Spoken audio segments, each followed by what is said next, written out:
எல்லாம் மஞ்ச பிள்ளையார் வச்சு ரெடி பண்ணியாச்சு. பக்கத்துல இந்த தசாவதார படம், நவதுர்கை படம், அஷ்டலட்சுமி படம், சரஸ்வதி படம், இந்த 4 படமும் வச்சு படங்களுக்கு மஞ்சள், குங்குமம், பூவு எல்லாமே வச்சு ரெடி பண்ணியாச்சு. பக்கத்துல எப்பவுமே வழக்கமா நீங்க வீட்டுல வைக்கிற விளக்கோட சேர்த்து இந்த 4 படங்களுக்கும் சேர்ந்த மாதிரி ஒரு விளக்கையும் விசேஷமா வச்சு அந்த விளக்குக்கு மஞ்சள், குங்குமம், பூவெல்லாம் வச்சு அதையும் தயார்படுத்தி வச்சுக்கோங்க.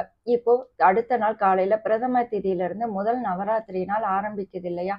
அந்த அன்னைக்கு காலையில எப்பயும் நீங்க பூஜை வழிபாடு செய்யற மாதிரி செய்துட்டு சாமிக்கு அன்னைக்கு ஏதாவது உங்களால நெய்வேத்தியம் செய்ய முடியும் அப்படின்னா எளிமையான ஒரு நெய்வேத்தியமா இருந்தா கூட போதும்.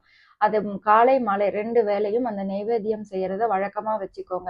தீப தூப ஆராதனைகள் எல்லாம் காட்டி உங்களுடைய கோரிக்கை என்னவோ அந்த கோரிக்கையை அந்த இறைவன் கிட்ட, அந்த சக்தி கிட்ட, அந்த லக்ஷ்மி கிட்ட நீங்க வச்சு இந்த கோரிக்கை நல்லபடியா எனக்கு நிறைவேறணும், எனக்கு ஒரு நல்ல